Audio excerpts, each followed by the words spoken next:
Olá, seja bem-vindo à nossa aula de Física terceiro ano. E o assunto é eletromagnetismo, recuperação, primeira aula. Para o conteúdo da nossa aula, nós vamos fazer uma breve revisão sobre a lei de Coulomb, o campo elétrico e também o potencial elétrico. Então, sem mais delongas, vamos começar. Lei de Coulomb, você já deve estar lembrado aí da lei de Coulomb, que é mais famosa que a lei de Gaga. Vamos lá, olha só, vamos fazer esse exercício, fazer uma revisão a respeito dos conceitos da lei de Coulomb. Bem rápido, ele coloca a seguinte situação: três pequenas esferas A, B e C, com cargas elétricas respectivamente iguais a 2Q, Q e Q, estão alinhadas como mostra a figura. A esfera A exerce sobre B uma força elétrica de intensidade 2 vezes 10 a menos 6 newtons. Qual é a intensidade da força elétrica resultante que a esfera A e C exercem sobre a esfera B? Então está aqui a situação que ele colocou para a nossa questão. Então eu tenho aqui a esfera A com uma carga 2Q que dista 3D da esfera B. A esfera B também tem carga Q, que dista, por sua vez, D da esfera C. Repare que as três esferas são colineares. Isso significa que todas as forças que estão envolvidas aqui são colineares, tá certo? Ou seja, estão na mesma direção, na direção da linha reta que une as cargas, que une as esferas. Tá certo? Vamos lá, vamos resolver então? Olha só. As cargas elétricas, elas interagem entre si, de tal forma que elas vão experimentar uma força de atração ou força de repulsão. Resta saber qual o sinal das cargas das esferas. Bom, como ele não mencionou nada, nós vamos levar em consideração que as três cargas são positivas, tá certo? Do contrário, ele teria que colocar aqui um sinal de menos, por exemplo, a esfera C teria uma carga menos Q. Mas como não foi colocado no enunciado, todas as três esferas possuem a mesma carga e vamos considerá-las positivas, tá certo? Então, olha só, a esfera A, ela vai interagir com a esfera B, porque essas duas esferas estão carregadas, de tal forma que a esfera B vai experimentar uma força de repulsão. É uma força que atua ao longo da linha reta que une as duas cargas e, claro, olha só, uma força no sentido de afastamento da esfera A. Vamos chamar essa força de força que a esfera A exerce na esfera B, tá certo? Repulsão, como eu falei. Acontece que a esfera A também experimenta uma força na mesma direção, porém no sentido oposto, com a mesma magnitude, com a mesma intensidade, tá certo? Vamos chamar essa força de força que a esfera B exerce na esfera A, tá certo? Repare que essas duas forças são colineares, estão na mesma direção, porém em sentidos opostos. E também elas estão atuando em corpos distintos. Eu não posso dizer que a esfera, ou melhor, que a força que atua na esfera A, essa força aqui, olha só, ela vai se cancelar com essa outra força. Você pode até pensar no par ação e reação, porém, como eles atuam em corpos distintos, eu não posso dizer que essas duas forças estão aí se cancelando, tá certo? Bom, como é que eu encontro mesmo o valor dessa força, o módulo, a sua magnitude? Lei de Coulomb, mais famosa que a lei de Gaga, tá aí, olha só. A força que a esfera A exerce na esfera B tem o mesmo módulo da força que a esfera B exerce na esfera A, dada aí por K0, constante eletrostática do meio, no caso nós trabalhamos muito no vácuo, tá certo?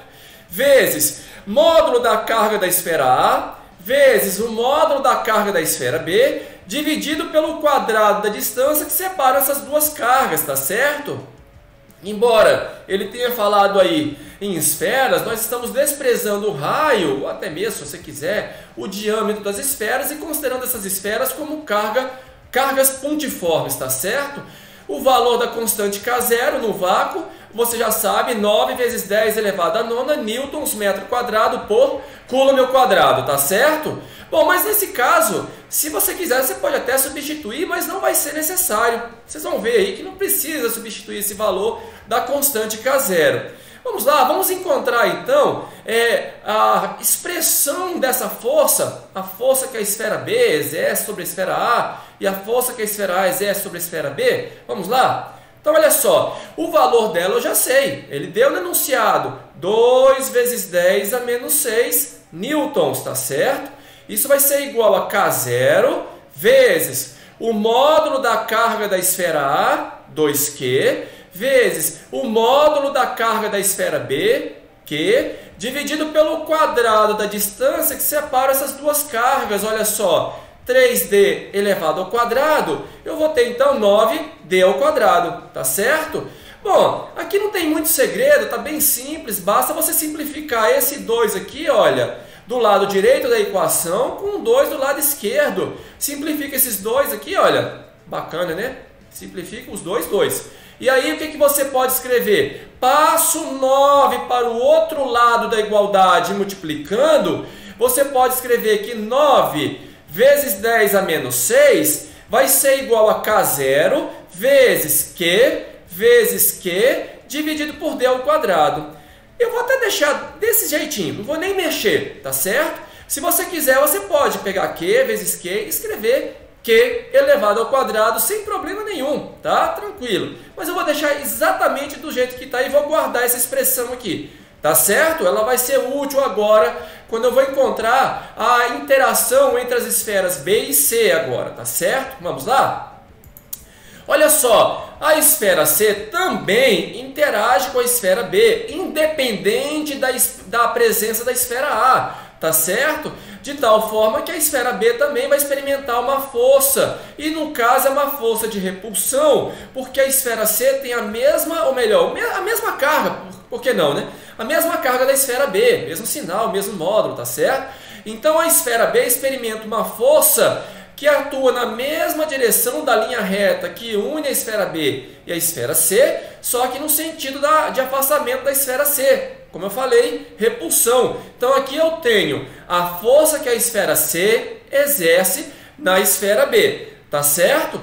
Claro que a esfera C também experimenta uma força que atua ao longo da linha reta que une B e C e também no sentido de afastamento, só que da esfera B, repulsão. Tá aí a força que a esfera B exerce na esfera C. Olha, tudo bem, eu desenhei essas duas forças aqui nos extremos, tanto na esfera C quanto na esfera A, mas não teria necessidade de representar essas duas forças, porque ele só está estudando o caso da esfera B. Mas é bom sempre você enfatizar essa distribuição de força, tá certo? Desenhe sempre que possível para que você tenha aí uma visualização mais ampla de todo o processo que está acontecendo aqui no seu problema, ok? Bom, isso vai ser útil, tá? Tá aí, tudo bem, mas quanto é que vale a força que o C exerce em B, ou a força que o B exerce em C? Elas são iguais em módulo, só muda a direção, ou melhor, só muda o sentido, tá certo? Pois a direção é a mesma, tá? Elas são colineares, estão na direção da linha reta que une as duas cargas. Aliás, todos os vetores, não é isso? São colineares. Bom, eu tenho aqui então que o módulo da força que a esfera C exerce em B vai ser igual ao módulo da força que B exerce em C, novamente pela lei de Coulomb, K0, vezes módulo de QC, se você quiser, tá? Vezes módulo de QB, dividido pela distância que separa as duas cargas, ok? Bom, acontece que tudo isso aqui vale quanto? Eu já tenho esse valor, olha lá, 9 vezes 10 a menos 6. Então essa força aqui vale 9 vezes 10 a menos 6 newtons, tá certo?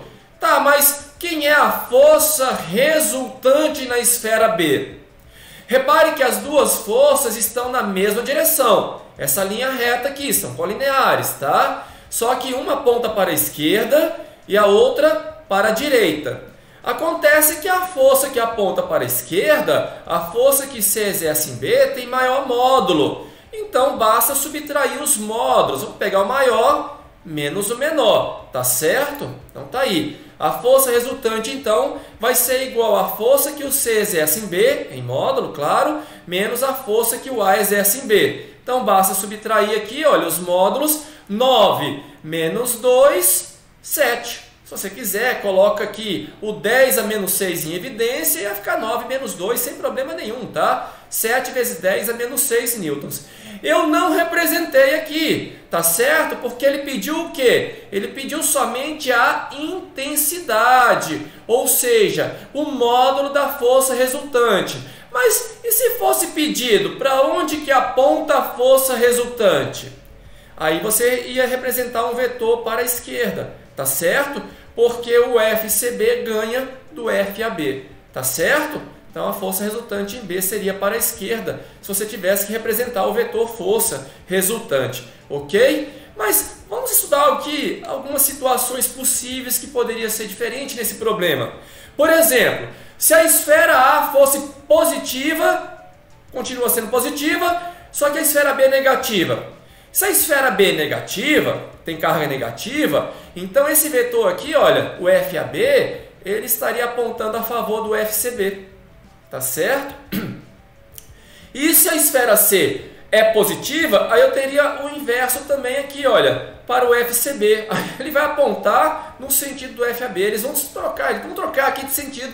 De qualquer forma, a força resultante você teria que calcular dessa forma aqui, tá? Só que aí no caso a força resultante estaria apontando para a direita, ok? Porque aqui, olha, o FCB continua tendo um módulo maior do que o FAB, só que se a esfera B é negativa e as demais continuam com carga positiva, aí é claro que a força que o C exerce em B é maior do que a força que o A exerce em B, tá certo? Essa esfera B, então, ela seria acelerada na direção do C, da esfera C, tá? E no caso aqui, nessa questão aqui, ela está sendo acelerada para o sentido de A, ok?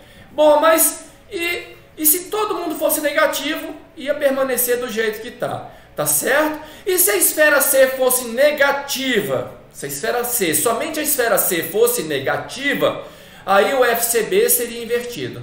Aí eu teria que somar as forças, tá certo? Então cabe aí você dar uma analisada legal aqui no sinal das cargas, para você ver as possibilidades que poderiam estar ocorrendo aqui nessa situação, tá certo? Sem problema, ok? Só uma questão de você analisar aqui as situações. Vamos lá, vamos prosseguir agora. Vamos estudar a questão do campo elétrico e do potencial elétrico. O campo elétrico e o potencial elétrico. Vamos ver essa situação? São dadas as linhas de força e as superfícies equipotenciais de um campo elétrico uniforme de intensidade igual a 10 elevado à quinta volts por metro. Determine, letra A distância D, letra B, a diferença de potencial entre os pontos A e F, letra C, o trabalho da força elétrica que atua na carga de 1 microcoulomb ao ser levada de A até C pelo caminho A, D, G, F, C. E letra D, determine a energia cinética da carga do item C ao chegar no ponto C, admitindo que a mesma parte do repouso. Então tá aí a situação proposta por essa questão, tá certo? Ele colocou as linhas de força de um campo elétrico uniforme, tá? Você já sabe que um campo elétrico uniforme, ele é representado com linhas de força que são retas, paralelas e igualmente espaçadas, mostrando aí que a intensidade ela é constante em todos os pontos do espaço, tá certo? E ele representou aqui as superfícies equipotenciais como sendo aqui o perfil de cada plano, que é perpendicular a essas linhas de força. Então aqui eu tenho esse plano que contém os pontos A, B, cujo potencial é de 100 volts. Eu tenho aqui o outro perfil de um plano que é perpendicular às linhas de força e contém aqui os pontos C e D, cujo potencial é de 90 volts. E o último perfil aqui, olha, o último plano, que contém os pontos F e G, tem um potencial de 80 volts, tá certo? É bom você observar que esses planos aqui, olha, eles também são paralelos, tá certo? Vamos lá, vamos resolver essa questão. Letra A, ele pediu o quê? Ele pediu a distância D entre duas superfícies equipotenciais, tá certo? Consecutivas, né? Olha, entre A e D, por exemplo, D, entre D e G também D é a mesma distância. Repare que a diferença aqui, olha, se mantém. Isso é bom observar, tá certo? Bom, vamos lá, vamos lembrar o que é o campo elétrico. O campo elétrico, ele é um agente físico que provoca a interação entre as cargas. É ele que vai comunicar a força que uma carga vai ter que experimentar, tá certo? Cargas positivas experimentam uma força elétrica quando estão na presença de um campo elétrico, uma força no mesmo sentido do campo, tá certo? Já cargas negativas, elas vão experimentar uma força no sentido oposto ao do campo elétrico, tá certo? Na mesma direção, só que no sentido oposto, ok? Agora, qual a relação que existe entre campo elétrico e potencial elétrico? Bom, se existe campo elétrico é porque existe potenciais que estão variando no espaço. Nesse caso, eu tenho um campo elétrico que é constante no espaço e no tempo, sem problema nenhum, então eu tenho variação de potencial. E repare que o campo elétrico, ele sempre vai apontar para onde o potencial diminui. Tá vendo? Olha só, ele não está apontando da esquerda para a direita. Olha o potencial diminuindo de 100, 90, 80. Tá vendo? Observaram isso? Então o campo elétrico ele sempre vai apontar para onde o potencial diminui. Essa é a relação que existe entre campo elétrico e potencial elétrico. Tá, mas o que seria o potencial elétrico? O potencial elétrico, na verdade, um ponto do espaço tem potencial elétrico quando ele tem condições de oferecer energia potencial elétrica para o sistema quando nesse ponto é colocada uma carga elétrica. Positiva ou negativa, não importa. Se esse ponto tem potencial, colocou nesse ponto uma carga elétrica, então o meu sistema passa a ter uma energia potencial elétrica. Então eu venho aqui e coloco uma carga, por exemplo, no ponto C. Agora o meu sistema vai ter energia potencial elétrica, tá certo? É bem semelhante o que acontece ao campo gravitacional. Quando você coloca em um determinado ponto do espaço onde existe campo gravitacional, o sistema passa a adquirir uma energia potencial gravitacional, tá certo? É semelhante. Claro que falando de gravidade, não vou falar em repulsão gravitacional nesse nosso nível da mecânica clássica, tá certo? Por conta da gravidade sempre atrair, e coisa que não acontece exatamente com o campo elétrico, porque ele pode também repelir cargas, tá? Essa é a diferença, mas de resto os conceitos são bem similares, ok? Tá, mas existe aqui uma relação analítica, uma relação matemática entre campo elétrico e potencial? Bom, em se tratando de campo elétrico uniforme, tá? Vou enfatizar, campo elétrico uniforme existe uma relação. Vamos escrever aqui? A diferença de potencial que existe aqui, olha, entre duas superfícies equipotenciais, tá certo? Próximas, eu poderia até pegar essas duas aqui dos extremos, tá? Sem problema nenhum. Vai ser igual ao módulo do campo elétrico vezes a distância entre as duas superfícies equipotenciais, tá certo? Essa é a relação que existe entre diferença de potencial e campo elétrico, tá? Para o campo elétrico uniforme. Ok? Ele deu o campo elétrico em volts por metro, que também é uma unidade do sistema internacional. Isso porque ela se ajusta perfeitamente a essa relação. Uma vez que a diferença de potencial é dada em volts, porque o potencial é dado em volts, e a distância no sistema internacional é dada em metros. Tá certo? Mas a unidade de campo elétrico é muito comum, né, você utilizar o newtons por coulomb. Porque nós definimos o campo elétrico como sendo a relação entre a força e a carga elétrica que experimenta a força, tá certo? Em módulo, né? Claro, se você quer o módulo do campo elétrico. Mas a unidade volts por metro também ela é do sistema internacional. Então eu quero a distância, olha só, eu passo o módulo do campo elétrico para o outro lado da igualdade, dividindo. Então a distância vai ser igual à diferença de potencial dividido pelo módulo do campo elétrico. Como eu só estou pegando um único Dzinho aqui, olha, é claro que eu vou pegar essas duas superfícies equipotenciais que estão próximas.